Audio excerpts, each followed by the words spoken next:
베르히테스가덴에서 남쪽으로 20km 떨어진 오버잘츠베르크 고지대에 위치한 이곳은 과거 국가사회주의 세력의 거점이었지만 전쟁 후 박물관, 호텔, 국립공원으로 탈바꿈했습니다.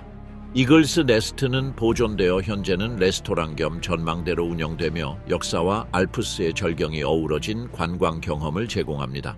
한편 히틀러의 거처였던 베르크호프는 1952년에 철거되어 현재는 기초와 일부 벽만 남아있으며 그 주변을 따라 옛 모습을 기리는 길과 표지판이 세워져 있습니다. 근처에는 역사자료센터가 있어 방문객들은 옛 벙커를 둘러보고 유적에 대한 중요한 정보를 얻을 수 있습니다. 베를린 북쪽에 위치한 요제프 괴벨스의 은신처였던 빌라 보겐제는 여전히 버려져 있고 심각하게 파손된 상태입니다. 국유지인 이곳은 무상으로 복원을 제안받았지만 아무런 성과도 거두지 못했습니다. 높은 유지 관리 비용과 극단적 이념의 만남의 장소가 될 수 있다는 우려 때문에 철거의 위험이 현실화되어 있습니다. 한편 오버잘츠베르크에 있는 알베르트 슈페어의 옛 집과 작업실은 여전히 복원되어 관광객이나 공론의 장이 아닌 은밀하게 거주하는 개인 주택으로 남아 있습니다. 이러한 공간들은 모두 불편한 질문을 제기합니다. 나치의 건축 유산을 어떻게 다루어야 할까요? 히틀러의 독수리 둥지. 관광 명소가 된 본부의 몰락바이엘은 알프스의 높은 곳, 오버잘츠베르크의 우뚝 솟은 절벽과 눈 덮인 봉구리 사이에는 제3제국의 가장 상징적이고 신비로운 건축물 중 하나인 켈슈타인 하우스가 우뚝 솟아 있습니다. 흔히 독수리 둥지로 알려져 있습니다. 해발 1800m가 넘는 이 건물은 수십 년 동안 역사와 논란, 그리고 매혹으로 가득 찬 곳이었습니다. 알프스의 휴양지처럼 보이지만 그 진정한 목적은 휴식이나 영적 은신처와는 거리가 멀었습니다. 독수리 둥지는 권력의 상징이자 총통에게 바치는 제물이었고 나치 선전기관 내에서 독특한 역할을 수행한 곳이었습니다. 이 건물의 역사는 1930년대 후반 국가사회주의당이 자신들의 이미지와 최고 지도자 아돌프 히틀러의 위상을 공고히 하려던 상황에서 시작되었습니다. 당 서기장이었던 마르틴 보르만이 이 프로젝트의 주요 추진자였습니다. 그의 의도는 분명했습니다. 상징성이 가득한 기념비적인 건축물을 통해 총통의 호감을 얻는 것이었습니다. 이렇게 오버잘츠베르크에 있는 히틀러의 개인 저택 베르크호프, 위에 전용 출입구가 있는 산장 건설이라는 아이디어가 탄생했습니다. 켈슈타인 하우스의 건설은 1930년대 독일에서 전례 없는 공학적 업적이었습니다. 1937년에 착공하여 1938년에 완공되었는데 당시의 극한 지형 조건을 고려하면 오늘날에는 믿기 어려울 정도로 빠른 속도였습니다. 6km가 넘는 진입로는 암벽을 파서 만들어졌으며 가파른 경사와 날카로운 곡선으로 이루어져 중력과 논리를 모두 거스르는 듯했습니다.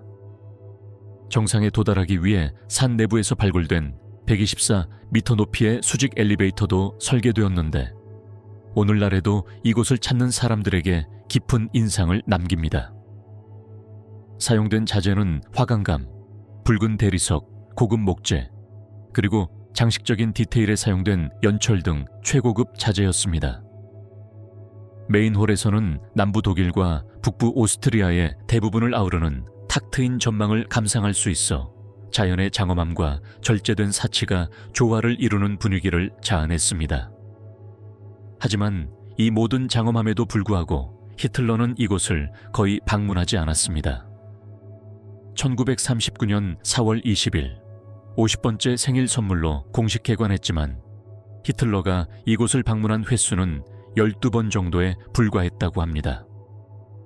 어떤 기록에 따르면 히틀러는 현기증을 앓았고 산 엘리베이터를 타고 올라가다 폐소공포증을 겪었다고 합니다. 또 다른 기록에 따르면 고지대에 변덕스럽고 종종 악천후가 그에게 유쾌하지 않았다고 합니다. 히틀러가 직접 방문할 수 있는 시간이 제한적이었음에도 불구하고 독수리 둥지는 히틀러 주변에서 거의 신화적인 분위기를 자아냈습니다. 나치 선전은 히틀러가 이곳을 마치 하늘과 같은 높은 곳, 즉 제국 전체를 내려다보는 휴양지로 묘사하는 데 일조했습니다. 그 위치와 건축은 의도적으로 상징적인 의미를 담고 있었는데 총통이 사람들 위로, 그것도 아주 높이 솟아 마치 신과 같은 존재처럼 멀리서 사람들 위로 우뚝 솟아있는 모습을 묘사한 것이었습니다. 이곳은 외교 및 고위급 회담 장소로 사용되었지만 실제로 권력이나 군사적 의사결정의 중심지는 아니었습니다. 제2차 세계 대전 중 켈슈타인 하우스는 사실상 훼손되지 않은 채 남아 있었습니다. 다른 나치 건물들과 달리 용도가 제한적이었고 외딴 곳에 위치하여 폭격으로부터도 안전했습니다.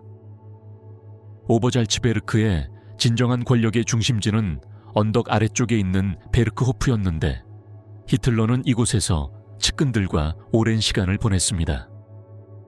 반면 독수리 둥지는 거의 의식적인 장소로 남아 있었고 그 존재 자체가 총통의 개인 숭배를 부추겼습니다. 구조적으로 볼 때 이 건축물은 오늘날의 기준으로 보아도 인상적입니다.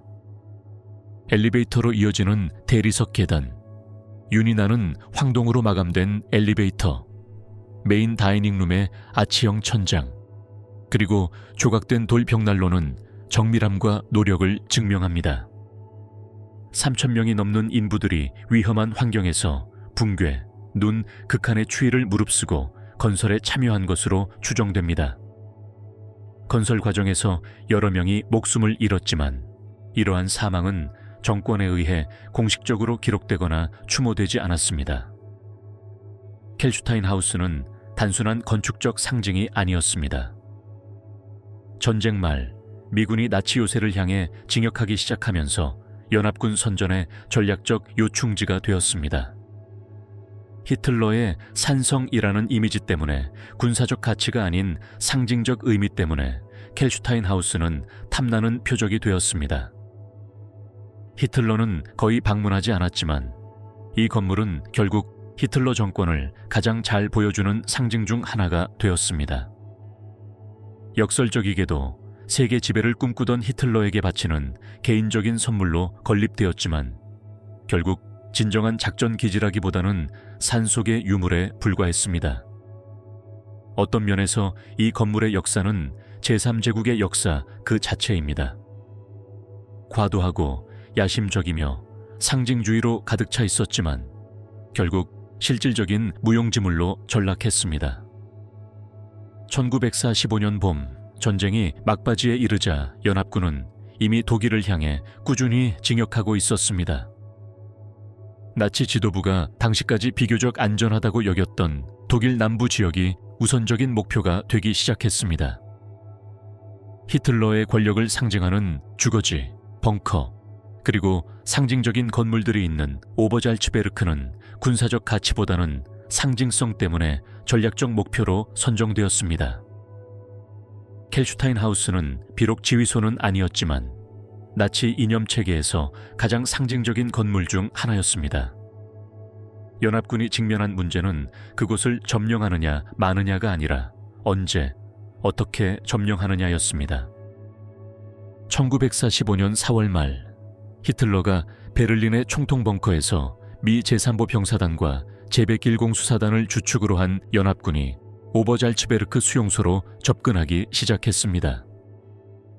그곳의 독일군은 거의 저항하지 않았습니다. 많은 당원들이 도주했고 일부는 항복했으며 일부는 자살했습니다.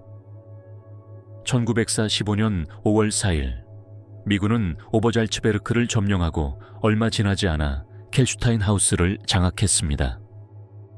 당시 일부 사람들이 히틀러를 발견할 수 있다고 믿었던 것처럼 미군은 히틀러를 발견하지 못했지만 정권의 가장 강력한 상징 중 하나를 발견했지만 지금은 텅 비어 침묵하고 있었습니다.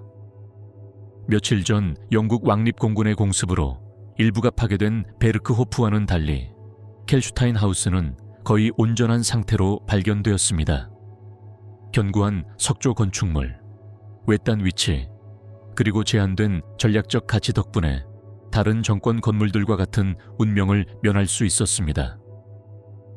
연합군 병사들은 도착하자마자 그곳의 경치, 건축물, 그리고 거의 비현실적인 분위기에 매료되었습니다. 여러 면에서 켈슈타인 하우스는 전쟁터가 아니라 유럽을 지배했던 혼돈에서 벗어난 다른 세계의 한 조각처럼 보였습니다. 함락 후 그곳은 약탈당했습니다. 많은 병사들이 장식품, 식기, 가구, 심지어 무솔리니가 히틀러에게 기념품으로 준 유명한 벽난로의 대리석 조각까지 가져갔습니다. 조정이나 목록 없이 옮겨진 이 조각들은 결국 미국과 유럽 전역에 흩어져 전쟁 유물, 개인 전리품 또는 단순한 역사적 유물이 되었습니다. 권력의 기념물로 건설된 켈슈타인 하우스는 점차 해체되었는데 이는 승자들의 무관심과 상징적 도용에 대한 필요성 때문에 발생했다. 전후 수십 년 동안 켈슈타인 하우스의 운명은 논란에 휩싸였습니다. 연합군 당국과 이후 독일 연방공화국 정부에게 이 건물은 딜레마를 안겨주었습니다. 한편으로는 독일의 가장 어두운 과거를 생생하게 보여주는 것이었지만 다른 한편으로는 건축적 가치와 관광 명소로서의 매력이 의심의 여지가 없었습니다. 이 건물이 국가사회주의 추종자들의 순례지, 즉 이념적 목적을 위한 상징으로 전락할지도 모른다는 우려가 있었는데 이는 근거 없는 우려였습니다. 1952년 베르히테스가덴 지역과 켈슈타인 하우스의 관할권은 바이에른 자유주로 이양되었습니다. 이 건물의 신성화를 막기 위해 출입을 제한하는 조치가 취해졌고 나치 정권을 미화하는 모든 행위는 금지되었습니다. 한동안은 베르크호프처럼 건물을 철거하는 방안도 검토되었습니다. 하지만 외딴 지역이라는 점, 물류상의 어려움, 그리고 그렇게 복잡한 파괴 작전에 따르는 비용 때문에 이 옵션은 재고되어야 했습니다. 마침내 1950년대에 실용적인 결정이 내려졌습니다. 켈슈타인 하우스를 기념관이 아닌 교육 및 상업 목적의 관광 명소로 보존하기로 한 것입니다. 1952년에는 건물 내부에 카페가 문을 열었고 시간이 흐르면서 건물은 전 세계 방문객을 맞이할 수 있도록 개조되었습니다. 건물에 접근하기 위해서는 원래 방식대로 구불구불한 산길을 따라 바위에 새겨진 수직 엘리베이터를 이용했습니다. 그 이후로 매년 수천 명의 관광객이 소위 독수리 둥지를 찾았지만 히틀러가 그곳에 있었다는 사실조차 모르는 사람들이 많았습니다. 오늘날 켈슈타인 하우스는 레스토랑이자 파노라마 전망대로 운영되고 있습니다. 날씨가 허락하는 여름철에는 일반인에게 개방됩니다. 내부는 리모델링을 통해 제3제국에 대한 오마주로 해석될 수 있는 요소들을 제거했지만 역사적이고 교육적인 측면은 여전히 남아 있습니다. 레스토랑 바로 옆 경사면 아래쪽 오버잘츠베르크에는 나치즘의 역사, 히틀러의 주거단지, 그리고 전쟁 당시 지역의 역사를 자세히 기록한 자료 센터가 있습니다. 건물은 최상의 상태를 유지하고 있습니다. 견고한 석조와 아치형 천장으로 지어진 원래 구조는 오랜 세월의 시련과 산의 혹독한 환경을 견뎌냈습니다. 붉은 대리석 벽난로는 비록 조각나긴 했지만 여전히 보존되어 있으며 일부 장식 요소는 복원 또는 교체되었습니다. 광택이 나는 황동문이 달린 엘리베이터는 1938년 당시와 마찬가지로 정상까지 운행되고 있습니다. 테라스에서 바라보는 풍경은 나치 고위층이 꿈꾸었던 것과 동일하지만 이제는 과거 권력의 무게가 사라진 모습입니다. 켈슈타인 하우스는 관광 명소임에도 불구하고 여전히 논쟁의 대상입니다. 어떤 이들은 이 건물의 보존을 과거와 마주하고 새로운 세대에게 20세기 최악의 정권 중 하나 이상이 건설된 장소를 보여주는 하나의 방편으로 여깁니다. 또 어떤 이들은 이 건물이 레스토랑이나 전망대로 개조되었다는 사실 자체가 이 건물의 역사적 의미를 가볍게 여깁니다. 그러나 지방 당국은 이 건물의 관리에 신중을 기하고 있습니다. 나치 상징이나 기념 활동은 허용되지 않으며 기록 보관소를 통해 역사적 기억을 적극적으로 장려하고 있습니다. 이처럼 켈슈타인 하우스는 전쟁뿐 아니라 기억의 갈등 속에서도 살아남았습니다. 한때 세계의 가장 두려운 독재자에게 바쳐진 개인적인 선물이었던 이곳은 이제 대중에게 공개된 공간으로 교육적 도구이자 당시의 상황에 대한 묵묵한 경고로 탈바꿈했습니다. 이 건물을 지탱하는 돌들은 더 이상 영광을 말하는 것이 아니라 역사를 이야기합니다. 그리고 알프스의 높은 곳에서, 공기가 차갑고 희박한 곳에서 이글스 네스트는 권력의 성소라기보다는 상징적인 폐허로서 시간의 흐름을 지켜보고 있습니다. 파괴 총통 벙커. 히틀러의 마지막 안식처에 도착한 소련군의 반응. 제2차 세계대전이 절정에 달하면서 제3제국은 점점 더 현실화될 시나리오에 대비하기 시작했습니다. 동부전선의 군사적 붕괴와 베를린에 대한 끊임없는 공습으로부터 지도자들을 보호해야 할 필요성이었습니다.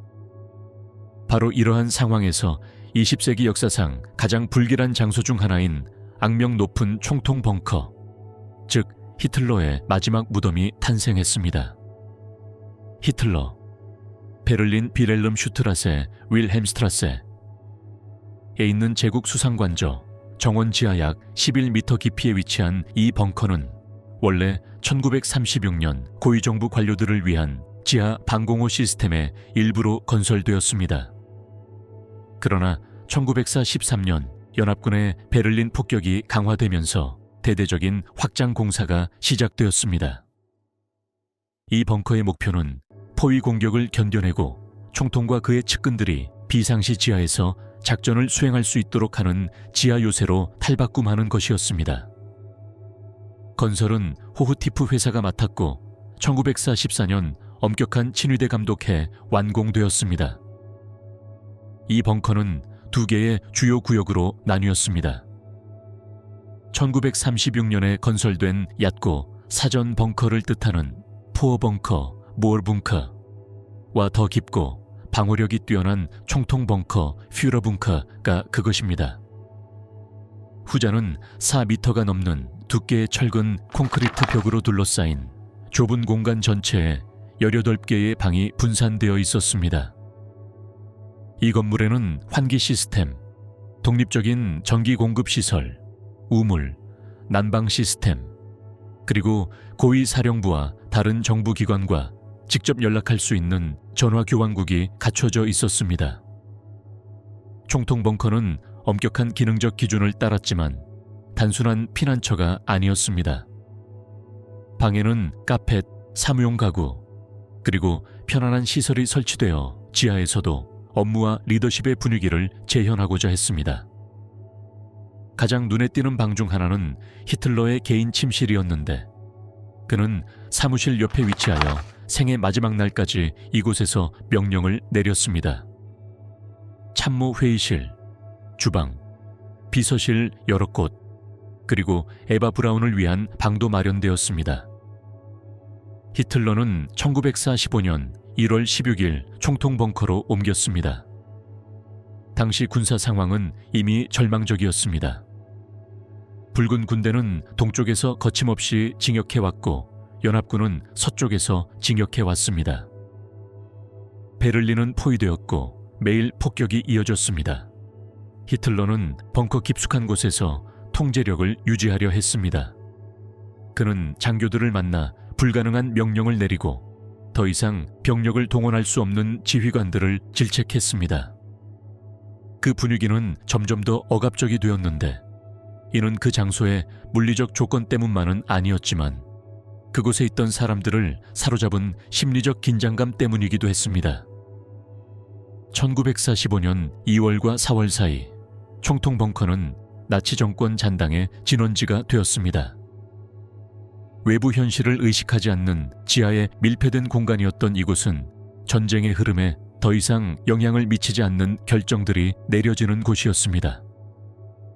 선전은 계속되었고 기적적인 방역에 대한 환상은 끊임없이 반복되었으며 히틀러는 명령은 주저없이 실행되어야 한다고 주장했습니다. 그러나 바깥세상 베를린은 불타고 있었습니다. 거리는 폐허가 되었고 수천 명의 민간인이 죽어가고 있었으며 소련 전차들은 도심에서 10km 이내로 진격해 왔습니다. 이 기간 동안 벙커에는 마르틴 보르만, 요제프 괴벨스와 그의 가족, 헤르만 페겔라인, 비렐름 부르크도르프, 한스 크랩스, 그리고 참모본부의 다른 주요 인물들이 머물고 있었습니다. 트라우들 융을 포함한 히틀러의 개인 비서들과 몇몇 SS 보좌관들도 그 자리에 있었다. 벙커 안은 긴장감으로 가득했다. 공기는 탁해지고 벽은 습기로 가득 찼으며 신경은 예민해졌다. 논쟁은 점점 더 비이성적이 되었고 히틀러의 연설은 더욱 불규칙해졌으며 패배의 확실성은 더욱 견딜 수 없게 되었다. 4월 말 총통 벙커는 더 이상 지휘소가 아니라 살아있는 무덤이 되었습니다. 노쇠하고 쇠약해진 히틀러는 자신의 임박한 죽음을 직감하고 4월 29일 정치적 유언을 작성했습니다. 유언에서 그는 카를 드니츠를 후계자로 지명하고 포로로 잡히지 않겠다는 결의를 밝혔습니다. 같은 날 그는 벙커에서 에바 브라운과 조촐한 결혼식을 올렸습니다. 다음 날인 4월 30일 두 사람은 자살했습니다. 히틀러는 자신의 머리에 총을 쏘았고 에바는 청상아리를 삼켰습니다. 두 사람의 시신은 담요에 쌓여 휘발유를 바른 후 독재자 히틀러의 명령에 따라 총리관저 정원에서 화장되었습니다. 이는 유해가 소련의 손에 넘어가는 것을 막기 위한 것이었습니다. 그 후 며칠 동안 벙커에서는 더 많은 자살이 발생했습니다. 요제프 괴벨스와 그의 아내 마그다는 침실 중 하나에서 6 자녀를 독살한 후 정원에서 스스로 목숨을 끊었습니다. 여러 SS 장교와 부관들도 항복보다는 죽음을 선택했습니다. 1945년 5월 2일 소련군은 총리관저를 장악하고 총통 벙커에 진입했습니다. 그들은 잔해, 시체, 흩어진 서류, 검게 그을린 유해, 그리고 견딜 수 없는 악취로 가득 찬 참혹한 현장을 목격했습니다. 그곳은 더 이상 권력의 중심지가 아니었습니다. 품위 있게 사라지기를 거부하는 정권의 지하 묘지였습니다. 총통 벙커의 함락은 서사적인 정복 행위가 아니라 필연적으로 종말을 향해 나아가는 전쟁의 당연한 결과였습니다. 붉은 군대가 슈프레 강을 건너 베를린 중심부에 진입했을 때 그들은 제3제국의 잔존 세력을 분쇄하겠다는 확고한 결의를 가지고 있었습니다. 1945년 5월 2일 새벽 마지막 전투가 거리마다 치열하게 벌어지던 중 소련군이 제국 수상관저 부지에 진입했습니다. 폐허가 된 정원의 정적은 승리를 예고하는 것이 아니라 악몽의 끝을 알리는 것이었습니다. 총통 벙커 입구는 총리관저 뒷마당 잔해 속에 자리 잡고 있었는데 폭격으로 훼손된 콘크리트 슬래브와 흙더미 아래 숨겨져 있었습니다. 소련군 병사들은 안으로 들어서자마자 폐소공포증과 질식감을 불러일으키는 그리고 매우 상징적인 광경에 직면했습니다. 금이 간 콘크리트 벽, 시큼한 화약 냄새, 그리고 여러 방에 흩어져 있는 시체들이었습니다. 벙커 밖에서 발견된 새까맣게 탄 유해는 아돌프 히틀러와 에바 브라운의 유해였지만 신원을 즉시 확인할 수는 없었습니다. 스탈린은 당시의 지정학적 불확실성을 악용하기 위해 그들의 사망 정보를 비밀로 유지할 것을 요구했습니다.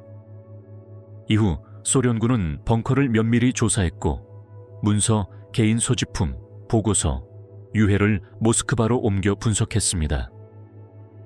이후 몇 달 동안 SMRC와 NKVD 소속 정보 요원들은 베를린에 남아 총통의 운명에 대한 증거를 수집했습니다. 이 과정에서 많은 유해가 국외로 반출되거나 기밀로 분류되거나 완전히 파괴되었습니다. 그러나 벙커는 더 이상 어떤 용도로도 사용되지 않았습니다. 그것은 생명도 목적도 없는 텅 빈 껍데기일 뿐이었습니다. 총통 벙커는 함락 후 봉쇄되었습니다. 입구는 봉쇄되었고 소련 당국은 폭격과 최후의 공격으로 심하게 파손된 제국 수상관저의 잔해를 철거하기 시작했습니다. 1947년에서 1949년 사이 모스크바의 직접적인 영향을 받은 동독의 새로운 공산주의 정권은 나치 정권의 잔재를 물리적으로 제거하기 위한 조치를 취했습니다. 잔해는 다이너마이트로 해체되었고 건물의 많은 석재는 베를린 재건에 재사용되었습니다. 하지만 총통 벙커는 지하에 그대로 남아 있었습니다. 4미터가 넘는 두께의 강화벽은 초기 폭파 시도를 견뎌냈습니다. 1950년대에 이 지역은 평탄화되어 공터로 변했습니다. 시간이 흐르면서 주차장, 녹지, 그리고 주거단지가 그 위에 건설되었습니다. 벙커 입구는 흙으로 메워졌고 그 구조는 봉쇄된 채 수십 년 동안 잊혀졌습니다. 동독은 도시의 기억에서 나치즘의 상징을 지우는 것이 분명한 목표를 가지고 있었습니다. 그리고 이 벙커는 제국에 대한 향수를 불러일으키는 선전적 가치 때문에 이념적 위험을 내포했습니다. 냉전 기간 동안 총통 벙커는 지도에서 사라져 시민과 관광객 모두에게 보이지 않았습니다. 동독 당국은 명판을 설치하거나 방문을 허용하지 않았습니다. 심지어 역사학자들조차 출입을 제한했습니다. 1989년 베를린 장벽 붕괴 이후에야 이곳에 대한 관심이 다시 고개를 들었습니다. 1990년대에는 역사 수정의 물결이 일어나 제3제국 기반 시설에 물리적 잔해를 찾는 작업이 시작되었습니다. 통일 독일 당국은 극도의 신중함을 보이면서도 공식적으로 벙커의 위치를 확인했습니다. 이 장소가 신나치주의 단체의 순례지가 될 것이라는 우려가 있었습니다. 2006년 독일 월드컵을 맞아 총통 벙커가 있던 주거 건물들 사이 게르트루트 콜마르 슈트라세 지역에 안내판을 설치하기로 결정했습니다. 이 안내판에는 냉정한 역사적 요약과 함께 지하 구조물의 모습을 보여주는 도면이 수록되어 있습니다. 기념비나 박물관은 없습니다. 지정된 입구나 가이드 투어도 없습니다. 독일의 공식 정책은 명확했습니다. 과거를 미화하거나 유적을 신화화하지 말라는 것이었습니다.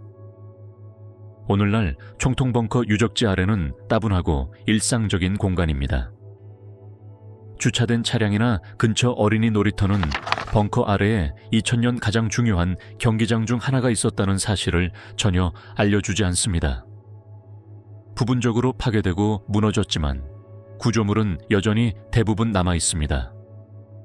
봉쇄되고 침수되었으며 일부 방은 온전하게 남아 있고 다른 방들은 콘크리트로 메워져 있습니다.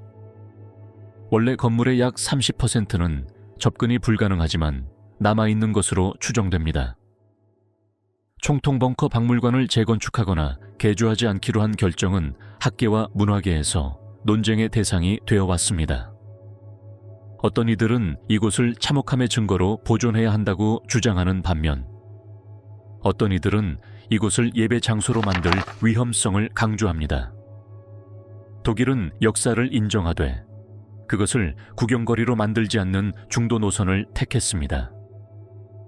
이런 의미에서 벙커는 거의 봉인된 무덤과 같습니다. 독재자에 대한 존경심 때문이 아니라 진실과 희생자들에 대한 존경심 때문입니다. 총통 벙커 파괴 과정은 즉각적이거나 절대적이지 않았습니다. 오히려 물리적, 상징적, 정치적으로 오랜 시간 동안 지워져 가는 과정이었습니다. 벙커가 부분적으로 온전하게 지하에 남아있다는 사실은 독일이 과거에 직면한 어려움을 함축하는 역설입니다. 잊자는 것도 아니지만 폐허를 유물로 보존하자는 것도 아닙니다. 총통 벙커는 종말의 모태였습니다. 나치즘은 그곳에서 순교자가 아니라 궁지에 몰린 괴물로 죽었습니다. 따라서 히틀러가 마지막 명령을 내리고 생을 마감한 장소는 여전히 존재하지만 새롭게 태어난 도시에 남은 지하 흉터처럼 숨겨져 있습니다. 빌라 보겐제. 독일이 선전장관 괴벨스의 호화로운 저택을 어떻게 해야 할지 모르는 이유. 제3제국의 선전장관 요제프 괴벨스는 단순히 대중을 교묘하게 조종하는 데 그치지 않았습니다. 그는 무엇보다도 증오를 조장하는 인물이었고 위기의 순간에 말과 이미지의 힘을 이해하고 국가 시스템을 완전한 통제의 도구로 탈바꿈시키는 방법을 아는 사람이었습니다. 세련된 지성과 뛰어난 수사학적 재능을 지닌 괴벨스는 평범한 정치적 환경에서 나치 정권에서 가장 강력하고 두려움의 대상이 되는 인물 중 한 명으로 성장했습니다. 그 과정에서 그는 자신만의 안식처인 빌라 보겐제를 건설했습니다. 베를린 북쪽 보겐제 호숫가에 위치한 이 저택은 반틀리츠 지역의 울창한 숲 속에 자리 잡고 있습니다. 이곳은 전원적이고 한적하며 거의 목가적인 분위기로 수도의 번잡함은 키 큰 나무와 외딴 오솔길 사이로 사라져 버렸습니다. 괴벨스는 1930년대 하이킹 중 이곳을 발견하고 매료되었습니다. 그는 곧 프로이센 정부의 토지를 청원했고 1936년 39번째 생일 선물로 목조 오두막을 받았습니다. 그로부터 몇 년 후인 1939년에서 1940년 사이에 본관이 완공되었습니다. 군주의 권력과 세련된 미적 감각을 모두 반영하도록 설계된 웅장한 신고전주의 양식의 저택이었습니다. 보겐제 저택은 단순한 휴가용 별장이 아니었습니다. 이곳은 괴벨스가 연설문을 작성하고 선전 활동을 기획하고 은밀한 방문객을 맞이하기 위해 잠시 머물렀던 작전 센터와 같은 곳이었습니다. 어두운 나무 패널, 테피스트리, 독일풍 가구로 장식된 넓은 방에서는 제3제국의 가장 악랄한 메시지들이 논의되었습니다. 호수가 내려다 보이는 장관의 개인 사무실에는 수천 권의 장서가 비치되어 있었는데 그중 상당수는 괴벨스가 젊은 시절부터 관심을 가졌던 예술, 철학, 고전 문학에 관한 것이었습니다. 이 빌라는 30개가 넘는 방, 개인 영화관, 호화로운 식당, 그리고 물이 내려다 보이는 넓은 테라스를 갖추고 있었습니다. 사실상 황야에 숨겨진 현대식 궁전과 같았습니다. 부속 건물, 기하학적인 정원, 그리고 개인 오솔길들이 이 빌라를 보완했습니다. 괴벨스는 이 저택을 정권의 주요 인사들을 접견하는 장소로 사용했을 뿐만 아니라 가족 모임을 열기도 했습니다. 이 빌라는 그의 아내 마그다와 6 자녀들이 오랜 시간을 함께 보낸 수많은 만남의 장소였습니다. 또한 그가 이 저택을 불륜의 은신처로 삼았을 것이라는 추측도 있습니다. 특히 독일 영화 배우들과의 불륜은 그가 내각의 철권 통치로 장악했던 산업이었습니다. 전쟁 중 빌라 보겐제는 새로운 의미를 지니게 되었습니다. 괴벨스는 이곳을 전략적 사령부로 삼지는 않았지만 베를린 상황이 너무 긴박해지면 종종 피난처로 활용했습니다. 그는 이곳에서 신문 다스 라이히, 닷 라이히에 선동적인 기사를 쓰고 라디오 연설을 기획하고 무너지기 시작하는 국가의 사기를 유지하기 위해 수사법을 정교하게 다듬었습니다. 전쟁 중에도 빌라 보겐제는 세심하게 관리되었습니다. 폭격을 받지 않았고 외딴 곳에 위치하여 분쟁의 가장 중요한 순간에도 비교적 안전했습니다. 나치의 공직 생활에서 괴벨스의 역할은 어디에나 있었습니다.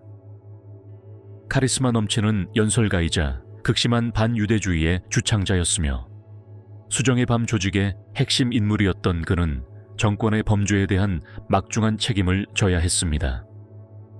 전쟁 말기에도 그는 끝까지 히틀러에게 충성했습니다.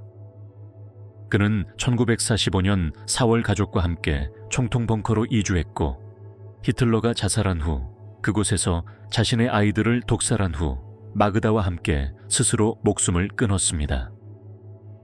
20세기 가장 어두운 인물 중 한 명이 그렇게 세상을 떠났습니다. 그러나 빌라 보겐제는 온전하게 보존되었습니다. 베를린의 혼돈에서 멀리 떨어져 있었기에 약탈당하거나 파괴되지 않았습니다. 비교적 외진 곳에 위치했고 연합군이 시골 지역에 대한 즉각적인 관심을 보이지 않았던 것도 빌라 보겐제가 살아남을 수 있었던 이유였습니다. 전쟁이 끝나고 제3제국이 붕괴되자 나치 지도자들의 재산 상당수가 파괴되거나 버려졌습니다. 폭격이나 과거를 묻어야 했던 독일의 상징적인 화재로 인해 완전히 소실되었습니다. 그러나 요제프 괴벨스의 베를린 북쪽 사저인 빌라 보겐제는 파괴되지 않았습니다. 가장 큰 피해를 입은 도심에서 멀리 떨어진 외딴 위치와 군사적으로 무관해 보이는 외관 덕분에 다른 나치 저택들이 겪었던 운명을 피할 수 있었습니다. 나치 유산을 파괴하는 광범위한 과정에서 이 건물은 예외적인 사례였습니다. 1945년 5월 독일의 무조건 항복 이후 이 빌라가 있던 지역은 소련의 통제에 놓였습니다.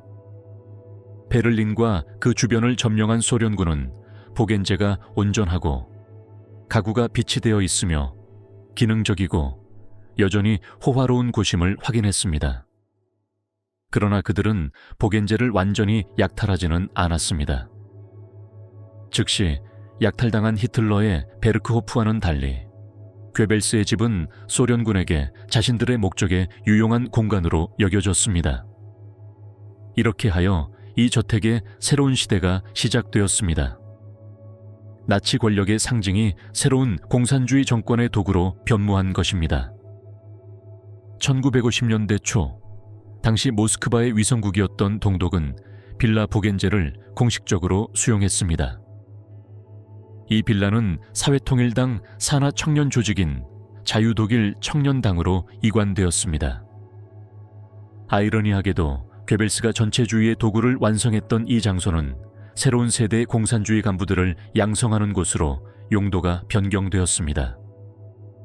살롱은 세미나, 정치 캠프, 그리고 마르크스 레닌주의 교리 교육에 사용되었습니다. 빌라는 호숫가를 둘러싼 수 헥타르 규모의 더 큰 교육 단지에 통합되었습니다. 40년이 넘는 기간 동안 빌라는 이념 훈련 센터로 사용되었습니다. 한때 증오연설의 장소였던 빌라의 벽에는 이제 마르크스, 엥겔스, 레닌의 초상화가 걸려 있었습니다. 방들은 교실로 바뀌었고 괴벨스의 개인 영화관은 교육 상영 공간으로 개조되었습니다. 그리고 정원은 휴식과 공동활동 공간으로 바뀌었습니다. 나치 시대의 기억은 의도적으로 침묵했습니다. 당국은 집주인이 누구인지 잘 알고 있었지만 사회주의적 현실의 논리에 따라 공간을 재구성하여 그 흔적을 지우기로 했습니다. 1989년 베를린 장벽 붕괴와 1990년 독일 재통일은 빌라 보겐제 역사에 새로운 전환점을 가져왔습니다.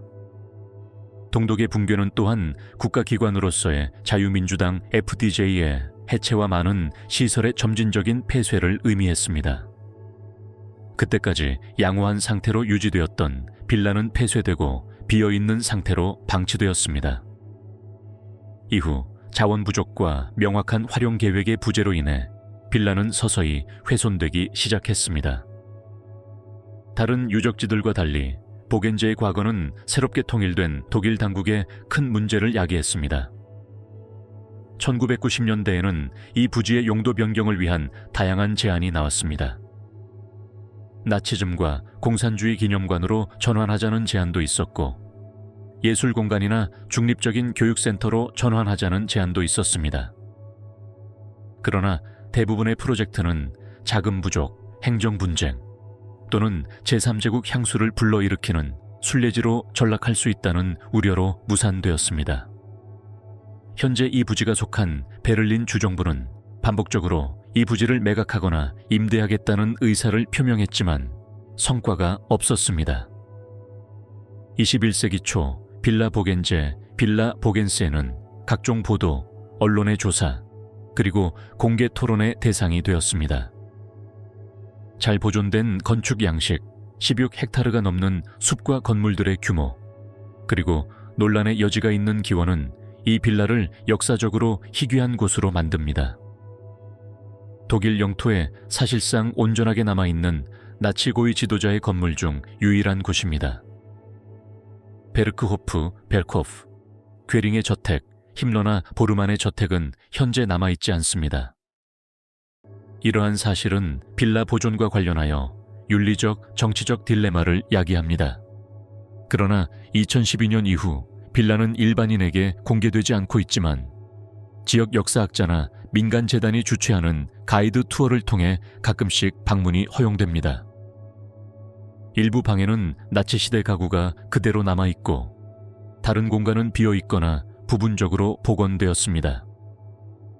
자연경관은 보존되어 왔으며 보겐제 호수와의 연결성은 여전히 빌라의 주요 명소 중 하나입니다. 하지만 그 집은 본질적으로 시간 속에 멈춰 있는 듯한 느낌을 주며 미학, 권력, 선전 사이의 연관성을 불편하게 상기시켜 줍니다. 현재까지 복원에 대한 구체적인 공식 계획은 없습니다.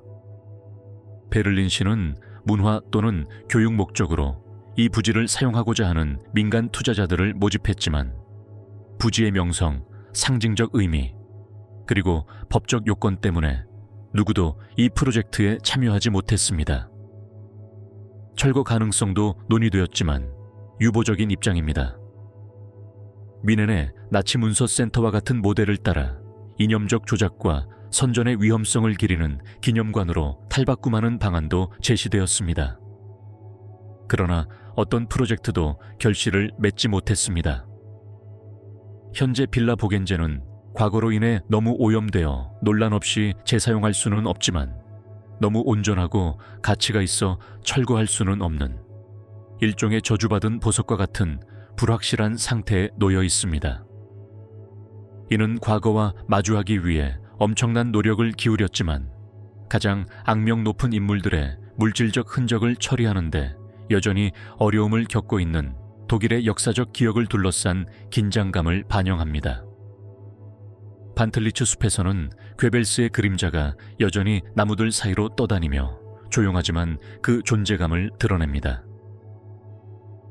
나치 건축의 유산, 오버잘츠베르크에 있는 알베르트 슈페어의 집과 스튜디오의 운명, 제3제국의 건축가로 알려진 알베르트 슈페어는 아돌프 히틀러의 측근 중 가장 복잡한 인물 중 한 명이었습니다. 나치 정권 내에서 그의 부상은 눈부셨는데 처음에는 총통의 공식 건축가로 나중에는 군수 및 군수 생산 장관으로 임명되었습니다. 그의 기술적 재능, 정권의 가장 잔혹한 정책에 대한 그의 냉정한 태도, 그리고 정당화 언어에 대한 능숙함은 전쟁 후 훌륭한 나치라는 이미지를 구축할 수 있게 해주었지만 노예 노동 시스템과 독일 전쟁 기계에 깊이 관여한 것은 사실입니다. 권력의 절정기에 슈페어는 히틀러의 베르크호프와 매우 가까운 오버잘츠베르크의 개인 저택과 작업실을 가지고 있었습니다. 오버잘츠베르크에 있는 슈페어의 집은 개인적인 변덕이 아니라 총통과의 친밀함에서 비롯된 자연스러운 결과였습니다. 1930년대까지 오버잘츠베르크는 나치 권력의 산악 요새가 되었습니다. 히틀러는 이 알프스 지역을 사적인 거주지로 변모시켰습니다. 그의 유명한 바이엘은 별장인 베르크호프가 이곳에 건설되었을 뿐만 아니라 도로, 터널, 부속 건물, 초소를 포함한 완벽한 기반 시설이 건설되었습니다. 사실상 이곳은 중요한 결정이 내려지는 반쯤 비밀스러운 본부였습니다. 이러한 신뢰의 고리에 속한 슈페어는 몸과 마음으로 존재해야 했습니다.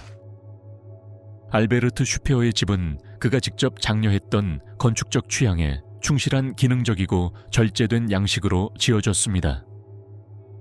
다른 나치 건물들의 바로크 양식과는 거리가 먼 그의 집은 현대적인 우아함과 업무에 적합하도록 설계된 공간적 합리성을 결합했습니다. 베르크호프에서 가까운 거리에 위치하여 히틀러의 사적인 회의에 빠르게 접근할 수 있었습니다. 이 건물에는 사무실, 개인 도서관, 그리고 슈페어가 베를린의 신제국 총리관저와 같은 기념비적인 건축 프로젝트를 설계한 응접실이 있었으며 군비부의 물류시설도 이곳에서 마련되었습니다. 슈페어의 스튜디오는 단순한 작업 공간이 아니라 전체주의 정권에 봉사하는 아이디어 실험실이었습니다. 바로 그곳에서 독일 통치에서 베를린을 세계의 수도로 탈바꿈시키려는 과대망상적인 프로젝트 게르마니아의 주요 윤곽이 구상되었습니다. 거대한 기둥, 끝없는 길, 그리고 거대한 돔. 이 모든 건축적 세계는 그의 알프스 책상 위에 스케치와 모형 속에서 탄생했습니다. 그러나 전쟁이 발발하자 스튜디오는 더 시급한 과제, 즉 강제 노동을 대량으로 사용하더라도 어떤 대가를 치르더라도 군수 생산의 효율성을 높이는 데 집중했습니다. 오버잘츠베르크의 많은 건물과 마찬가지로 슈페어의 집은 1945년 4월 연합군의 폭격으로 심각한 피해를 입었습니다. 이 지역은 나치 권력의 마지막 상징적 보루를 약화시키려는 영국 왕립공군의 집중 공습의 표적이 되었습니다.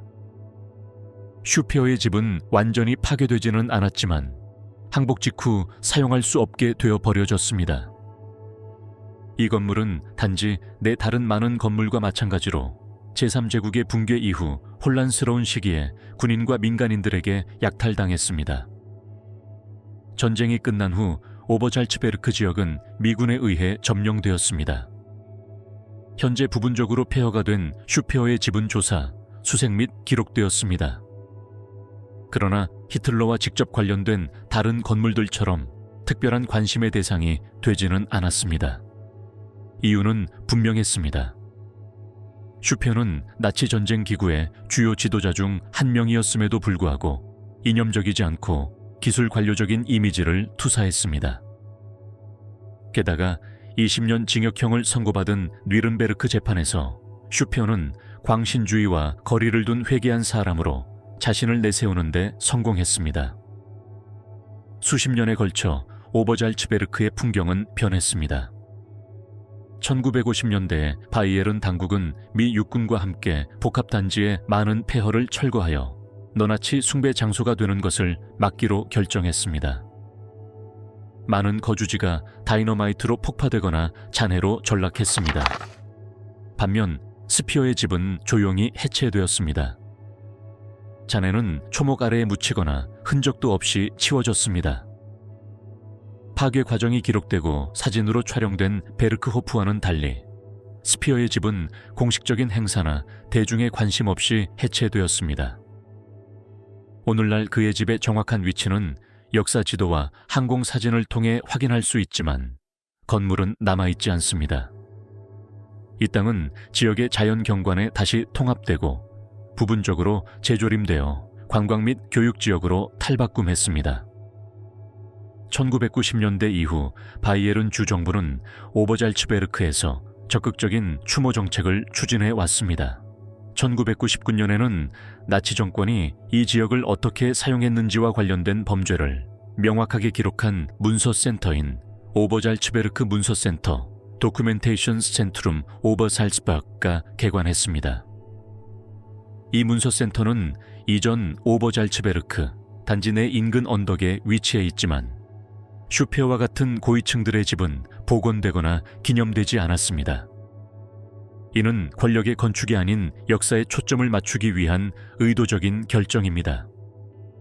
하지만 나치즘의 과거를 연구하는 사람들에게는 슈페어의 집이 있던 자리는 여전히 기준점이자 이념이 물리적 공간에 어떻게 구체화될 수 있는지, 그리고 그 공간이 어떻게 시대 정신을 반영하는지를 보여주는 상징으로 남아 있습니다. 히틀러의 베르크호프, 오버잘츠베르크 거주지의 역사와 기괴한 운명, 바이에른의 목가적인 산악지역에 위치한 베르크호프는 단순한 시골 저택 그 이상의 의미를 지녔습니다. 아돌프 히틀러의 개인적인 휴양지이자 동시에 제3제국의 비공식적인 권력 중심지였습니다. 세상에 한적한 이곳에서 히틀러는 오랜 시간을 휴식뿐 아니라 역사의 흐름에 지대한 영향을 미칠 중요한 결정들을 내리며 보냈습니다. 베르크호프는 일종의 이념적 안식처가 되었고 그곳에서 여러 계획이 수립되고 조약이 체결되고 나치즘이라는 신화가 구축되었습니다. 베르크호프의 기원은 1920년대로 거슬러 올라갑니다. 1923년 뮌헨 폭동이 실패로 끝난 후 히틀러는 란츠베르크에 투옥되었습니다. 석방 후 그는 상당한 인세를 받은 져서 나의 투쟁을 집필했습니다. 이 돈으로 1928년 그는 이미 독일 엘리트들의 휴양지로 유명한 오버잘츠베르크에 위치한 소박한 산장 하우스 바임펠트를 구입했습니다. 처음에는 소박하고 작았지만 베르히테스가 된 알프스의 아름다운 경치를 감상할 수 있는 언덕 높은 곳에 자리 잡은 이 집은 독보적인 매력을 발산했습니다. 이러한 이유로 히틀러는 어린 시절 이 집을 이용해 글을 쓰고 책을 읽고 가까운 동료들과 사적인 만남을 가졌습니다. 그러나 1933년 그가 권력을 잡으면서 오버잘츠베르크의 의미는 급격하게 변했습니다. 1935년 소박한 바엠펠트는 완전히 변모했습니다. 건축가 알로이스 테가노는 넓은 테라스, 탁 트인 창문, 넓은 도서관, 그리고 웅장한 리셉션 홀을 갖춘 알프스 스타일의 웅장한 신축 건물을 설계했습니다. 그 결과 베르크호프 베르코프, 즉 문자 그대로 산 속의 집이라는 이름이 붙었습니다. 이 개조는 단순한 주택 개량 사업이 아니었습니다. 국가 차원의 사업이었습니다. 공공자원이 투자되었고 이 건물은 나치 행정권의 비공식적인 연장선이 되었습니다. 히틀러는 특히 봄과 가을 사이에 오랜 기간 그곳에서 지냈습니다. 그는 베르크호프에서 장관들과 소통하고 베니토 무솔리니, 윈저 공작, 네빌 체인벌린과 같은 외국 지도자들의 방문을 접견했으며 고위군 지휘관들과 전략 회의를 가졌습니다. 베르크호프는 또한 매우 상징적인 의미를 지녔습니다. 정권의 선전서사에서 현실적이고 사려 깊으며 아버지 같은 지도자라는 히틀러의 이미지는 상당 부분 이곳에서 형성되었습니다. 정교하게 연출된 사진들은 그가 아이들에게 둘러싸여 산길을 걷거나 그의 셰퍼드 블론디 옆에 평화롭게 앉아있는 모습을 보여줍니다. 선전부 장관 요제프 괴벨스는 이러한 장면들의 가치를 잘 알고 있었습니다. 히틀러는 두려움의 대상일 뿐만 아니라 거의 신비로운 인물로 존경받기도 했습니다. 이 집은 편안함과 절제미가 조화를 이루는 구조를 지녔습니다.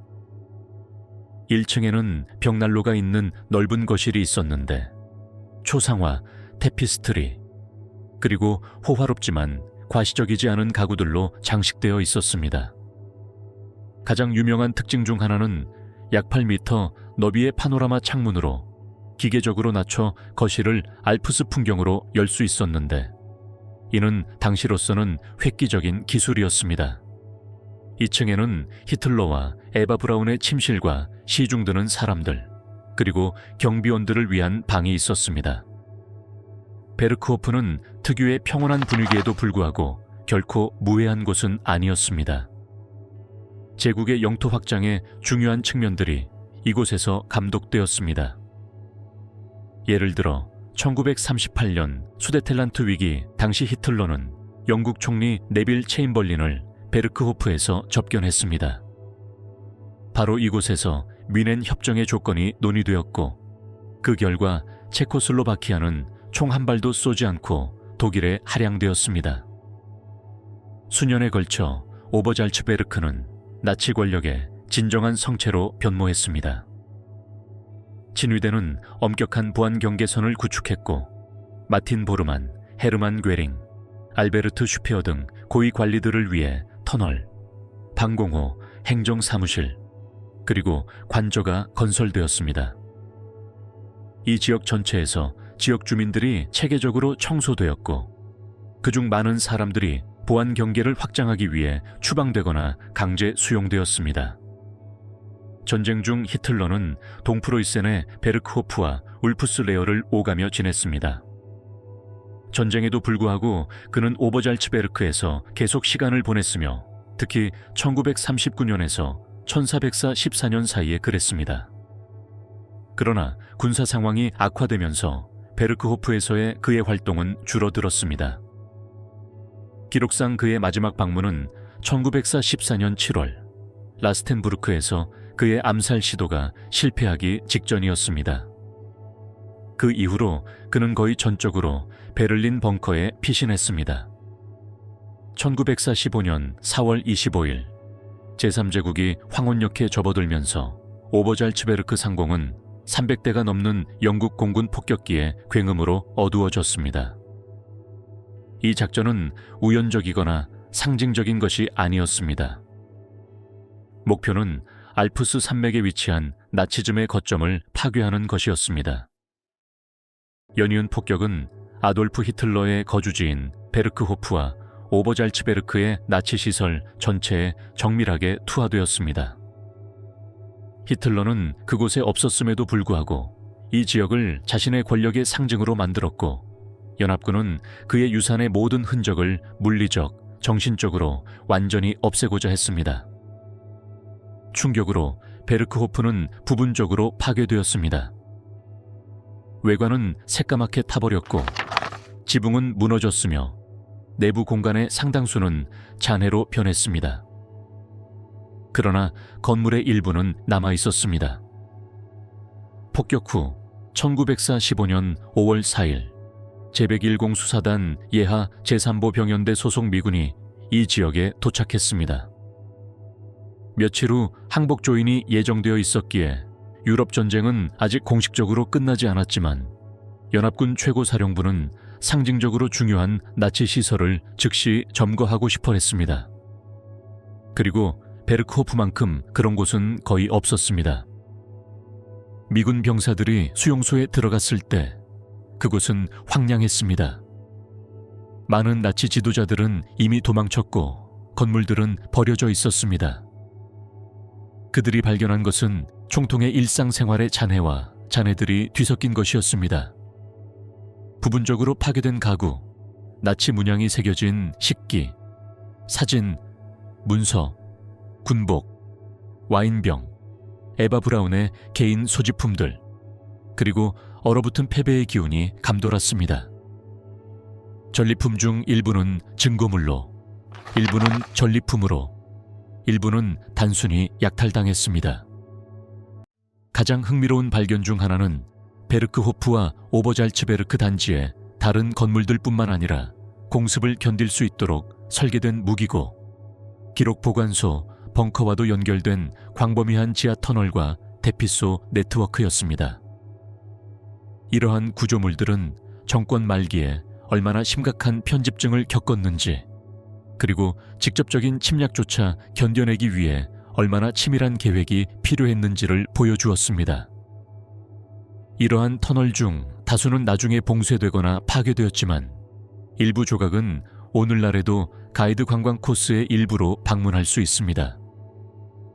베르크호프는 심각한 피해를 입었지만 첫 번째 폭격으로 완전히 파괴되지는 않았습니다. 전략적 이유와 이 유적지가 신나치 순례지가 되는 것을 막기 위해 점령 당국은 1912년 남아있던 유적지를 다이너마이트로 폭파하기로 결정했습니다. 이 지역의 행정권을 회복한 바이엘은 정부는 유적의 완전한 철거를 감독했습니다. 아무것도 남기지 않았습니다. 정문은 시멘트로 봉쇄되었고 기초는 흙으로 덮였으며 이 유적지를 기념하거나 공개적으로 언급하는 것은 수십 년 동안 금지되었습니다. 이와 동시에 오버잘츠베르크 단지의 나머지 부분도 여러 가지 운명을 맞았습니다. 일부 건물은 1990년대 초까지 이 지역의 기지를 유지했던 미군에 의해 군사용으로 개조되었습니다. 군대의 주둔은 이 지역에 대한 민간인의 접근을 제한하여 선정적인 관광이나 극단주의 단체의 침입을 막는 데 도움이 되었습니다. 괴링의 별장과 보르만의 집, 그리고 나치 지도자들의 다른 많은 거주지가 폐허로 전락했습니다. 전후와 냉전 시대에는 독일에서 베르크호프에 대해 이야기하는 것이 거의 금기시되었습니다. 나치즘에 대한 기억은 반복하지 않기 위해 기억해야 할 필요성과 그 존재의 모든 흔적을 지우려는 충동 사이에서 갈등했습니다. 오버잘츠베르크는 그 불확실한 상태에 머물러 있었습니다. 그러나 수십 년에 걸쳐 관점은 바뀌었습니다. 미화보다는 기록과 교육에 초점을 맞추었습니다. 1990년대 미군 철수와 함께 바이에른 정부와 여러 문화기관들은 이 유적지를 역사적 기억을 위해 활용하기로 결정했습니다. 1999년에는 오버잘츠베르크 기록센터가 개관했습니다.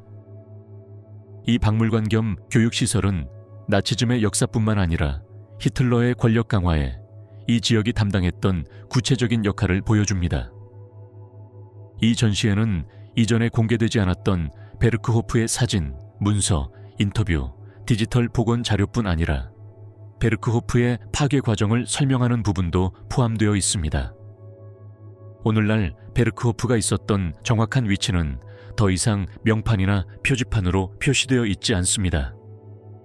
대신 잡초와 나무가 무성한 숲으로 남아 있습니다. 울타리로 보호된 일부 기초는 부분적으로 남아 있습니다.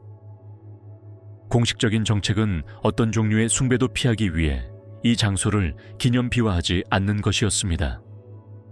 그러나 매년 수천 명의 방문객이 역사, 풍경, 그리고 병적인 호기심이 뒤섞인 오버잘츠베르크 알프스 트레일을 걷습니다. 많은 사람들이 존경심에서 그리고 불행히도 더 모호한 목적을 위해 그렇게 합니다. 베르크호프와 같은 장소를 어떻게 할 것인지에 대한 논쟁은 계속되고 있습니다. 어떤 사람들은 모든 물리적 흔적을 없애야 한다고 주장합니다. 또 다른 사람들은 영구적인 경고로서 눈에 보이는 폐허를 통해 기억을 유지해야 한다고 주장합니다. 진실은 베르크호프가 더 이상 구조물로 존재하지 않지만 그 역사는 유럽인의 기억 위에 그림자처럼 드리워져 있다는 것입니다. 힘러의 울프가드, SS 호흐발트, 역사, 파괴, 그리고 현재 상태 제3제국 말기, 전쟁 기계가 야망의 무게에 짓눌려 무너지기 시작하자 친위대 SS의 제국 지도자 하인리히 힘러는 현재 폴란드 동부의 울창한 숲에 위치한 비밀 거점에서 피난처와 지휘를 찾았습니다.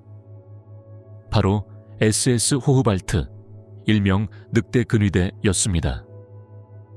히틀러의 더 유명한 동프로이센 늑대 소굴보다 덜 알려진 이 시설은 힘러의 개인 작전 본부로 베를린이 포화 속에서도 SS의 업무를 계속 지휘할 수 있는 피난처로 구상되었습니다. 폴란드 북동부 울창한 숲속 그로스가르텐 기록가르튼의 포제즈드르제 포제텐레 마을 근처에 위치한 이 은밀한 막사는 1904 13년에서 1904 14년 사이에 건설되기 시작했습니다. 당시 이미 전쟁이 제3제국에 유리하지 않다는 것이 분명했습니다. 다른 기지들과 달리 SS 호흐발트, SS 호츠왈드는 위장된 대피소, 강화된 벙커, 지하 터널 시스템, 그리고 정예병들을 위한 막사를 갖춘 방어적이고 생존에 중점을 두고 설계되었습니다. 이 단지는 자급자족형 구조물로 계획되었으며 발정이 식수 시스템, 암호 통신, 그리고 대공 방어 시설을 갖추고 있었습니다. 건물들은 나무에 둘러싸여 위장망 뒤에 숨겨진 채 산발적으로 배치되었습니다. 전형적인 나치식 설계로 기능적이고 꾸밈이 없으며 생존과 지구력에 중점을 두었습니다. 힘러는 1904 14년부터 1904 15년 초까지 최소 몇 달 동안 호흡알트를 자신의 개인 지휘본부로 사용한 것으로 알려져 있습니다. 그 기간 동안 비밀 친위대 회의가 이곳에서 열렸고 추방 명단이 검토되었으며 강제 수용소 운영 명령이 내려졌습니다. 나치 정권의 마지막 절박한 계획 중 일부도 호흐발트에서 수립되었는데 연합군 점령 이후 활동할 게릴라 집단인 베르볼프 부대를 조직하는 것이 그 예입니다.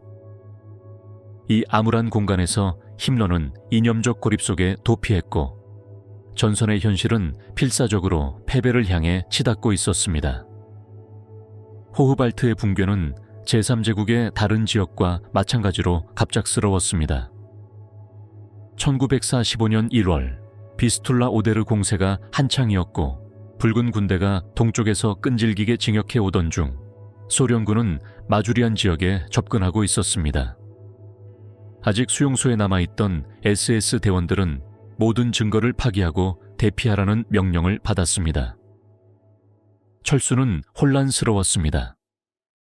히물러는 이미 서쪽으로 이동하여 더 안전한 곳에서 지휘권을 재편하려고 시도하고 있었습니다. 몇 시간 만에 SS 호흐발트는 버려졌고 수용자들에 의해 부분적으로 파괴되었습니다. 벙커 입구는 다이너마이트로 폭파되고 문서는 불태워지고 통신 장비는 파괴되었으며 그 지역은 숲의 안개 속 황량한 벌판으로 남았습니다. 그러나 다른 지역과 마찬가지로 파괴는 불완전했습니다. 붉은 군대가 도착했을 때 그들은 연기가 피어오르는 폐허, 군복의 잔해, 일부 탄 문서, 그리고 콘크리트 구조물들이 여전히 서 있는 것을 발견했습니다. 소련은 유죄 증거나 귀중한 기술을 찾기 위해 그 장소를 철저히 조사한 것으로 여겨진다. 수십 년 동안 이 유적지는 숲의 성장에 휩쓸려 잊혀졌습니다. 전쟁 종식 후 이 지역은 폴란드에 지배해 놓였고 많은 유적지가 초목에 파묻혔습니다. 이 유적지는 폴란드 당국에 의해 사용되지도 않았고 공공 목적으로 전환되지도 않았습니다. 한편으로는 이 유적을 둘러싼 오명과 다른 한편으로는 공산주의 시대의 공식적인 침묵 때문에 호흐발트의 존재 자체가 수년간 부인되거나 축소되었습니다. 2000년대에 들어서서야 역사가, 고고학자, 도시 탐험가들이 이 유적지를 재발견하기 시작했습니다. 나무들 사이에서는 반쯤 무너진 콘크리트 구조물, 무너진 터널 입구, 그리고 참호의 흔적이 여전히 남아 있었습니다. 폴란드와 독일 연구원들은 분쟁에서 살아남은 SS 병사들의 기록과 옛 지도를 통해 여러 건물의 정확한 위치를 파악할 수 있었습니다. 물적 증거는 마수리안 숲에 있는 힘러의 악명 높은 개인 사령부에 대한 연합군 정보 보고서와 일치했습니다. 이러한 발전에도 불구하고 이 유적지는 공식적으로 기념관으로 전환되거나 역사유산으로 보호받지 못했습니다. 유적지의 일부 조각들은 유물 사냥꾼들에 의해 약탈되거나 훼손되었습니다. 다른 조각들은 이끼로 뒤덮여 역사와 그 안에 묻힌 자연 사이에 상징적인 융합을 이루었습니다. 오늘날에는 전문 가이드와 다크 투어리즘 애호가들만이 이 지역을 방문합니다. 그들은 종종 명확한 표지판 없이 GPS 좌표와 단편적인 기록에 의존하여 이곳을 찾습니다. 익명성과 폐허로 남아있는 SS 호흐발트는 나치즘의 가장 어두운 면 중 하나를 보여줍니다. 완전한 통제에 대한 집착, 극도의 비밀주의, 그리고 패배 속에서도 싸움을 계속하려는 욕망 말입니다. 베르크호프나 총통 벙커와는 달리 호흐발트에는 장관의 분위기나 서사시적인 몰락의 서사가 없습니다. 오히려 세상이 이미 무너져 내리고 있던 힘러의 마지막 명령이 메아리 치는 듯 끊임없이 으스스한 침묵만이 감돌고 있습니다. 오늘날 포제즈드르제 숲은 마치 땅에 묻힌 흉터처럼 울프가드의 유해를 간직하고 있습니다. 명판도 기념비도 박물관도 없습니다. 오직 갈라진 콘크리트 사이로 도단한 뿌리와 나무들 사이에 긴 그림자만이 있을 뿐입니다. 영국 침투, 요아힘 폰 리벤트로프의 런던 집과 나치즘 몰락 후의 운명. 요아힘 폰 리벤트로프가 나치 외교의 거장이 되기 훨씬 전부터 그의 존재감은 이미 국제무대에서 빛을 발하고 있었습니다. 노련한 협상가이자 히틀러의 아첨꾼이었으며 제3제국의 가장 눈에 띄는 인물 중 하나였던 리벤트로프는 1936년부터 1938년까지 영국 주재 독일 대사로 재직했습니다.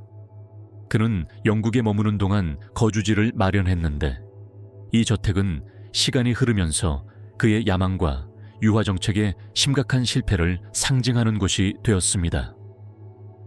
리벤트로프의 관저는 런던 중심부의 명망 높은 칼튼 하우스 테라스 9번지에 위치해 있었는데 트라팔가 광장과 버킹엄 궁전과 매우 가깝습니다. 이 신고전주의 양식의 건물은 이전에도 다른 대사관과 고위 외교관들이 머물렀던 곳입니다. 이 건물이 선택된 것은 우연이 아니었습니다. 나치 정권이 대영 제국의 수도에 과시하고자 했던 권력, 우아함, 그리고 위상을 상징했기 때문입니다. 리벤트로프는 관저 내부를 독일 전통과 국가사회주의의 상징을 결합한 감각으로 새롭게 꾸몄습니다. 그가 영국 정치인, 귀족, 은행가, 심지어 왕족까지 접견한 방에는 묵직한 샹들리에, 페르시아 카펫, 히틀러의 공식 초상화, 그리고 만자완지, 깃발이 장식되어 있었습니다. 그의 외교 만찬에는 사치와 선전이 뒤섞여 있었습니다. 매 만찬은 외교적인 미소로 새로운 독일 질서를 과시할 기회였습니다. 리벤트로프는 대사관 재직 기간 동안 영국을 설득하여 훗날 소련과 체결하게 될 것과 유사한 불가침 조약에 서명하게 하려 했지만 실패했습니다. 많은 영국 외교관들이 서툴다고 여겼던 그의 방식은 불신을 불러일으켰습니다. 그는 오만하고 위압적이었으며 정치적 신호를 종종 오해했습니다. 독일 식민지 반환이나 오스트리아 병합의 합법성 같은 문제에 대한 그의 고집은 그를 점점 더 고립된 인물로 만들었습니다. 사적으로는 화이트홀의 많은 사람들이 그를 귀족처럼 가장하는 외판원 정도로 여겼는데 이는 그가 정계에 입문하기 전 와인 상인 출신임을 암시하는 발언이었습니다. 그럼에도 불구하고 칼튼 하우스 테라스는 런던에서 독일군의 작전 중심지로 남아 있었습니다. 외교 행사뿐만 아니라 오스월드 모슬리의 영국 파시스트 연합 회원과 같은 영국 나치 동조자들과의 만남도 그곳에서 이루어졌습니다. 또한 독일 군사정보기관인 아베어 요원들이 외교적 위장해 이 집에서 활동했다는 설도 있습니다. 암호화된 편지, 영국 해군의 움직임에 대한 보고서, 저열과의 접촉 등이 이 방들을 통해 은밀하게 오갔다. 1939년 9월 전쟁 발발 당시 리벤트로프는 이미 런던을 떠난 상태였습니다. 그는 전년도에 독일 외무장관으로 임명되었습니다. 그가 떠난 후 이 건물은 적국 재산법에 따라 영국 정부에 의해 압류되었습니다. 연합군 영토 내 다른 독일 외교관 건물과 마찬가지로 이 건물은 외무부에 관리해 놓였고 모든 외국 활동이 금지되었습니다. 전쟁 중에는 칼튼 하우스 테라스 9번지가 정부 청사로 사용되었습니다. 일부 기록에 따르면 전쟁 검열이나 선전 조정과 관련된 행정부서가 이곳에 있었다고 합니다.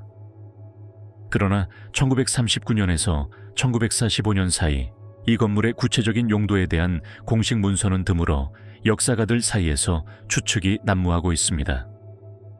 확실한 것은 런던의 다른 많은 외교관 관저와 달리 이 건물이 파괴되거나 폭격을 당하지 않았다는 것입니다. 1945년 제3제국의 패배와 함께 이 건물은 영국 정부가 몰수한 독일 자산의 일부가 되었습니다. 이후 반환되거나 매각된 다른 건물들과 달리 칼튼 하우스 테라스 9번지는 영국 정부 유산의 일부로 전환되어 결국 여러 재단과 학회의 본부가 들어섰습니다. 한때 나치 독일 대사관이 있던 이 우아한 건물은 오늘날 영국에서 가장 오래된 과학기관인 왕립학회에 속해 있습니다. 선전 목적으로 나치 깃발과 외교 접견 장소는 이제 오래전에 사라졌습니다. 대신 과학자, 연구원, 그리고 학자들이 수십 년 전 결국 유럽을 전례 없는 비극으로 몰아넣은 정권의 이름으로 영향력을 행사했던 바로 그 장소에 모였습니다. 런던의 리벤트로프 하우스는 대영 제국의 심장부에 있는 나치 외교의 거점이라는 점에서 침묵의 역설을 보여주지만 동시에 정권 외교의 실패를 상징하기도 했습니다. 그리고 오늘날에는 기념패도 없고 명확한 언급도 없지만 이곳은 지식과 인류의 진보에 헌신하는 기관 네트워크의 일부가 되었으며 한때 역사의 어둠을 지녔던 공간에 대한 예상치 못한 변화입니다.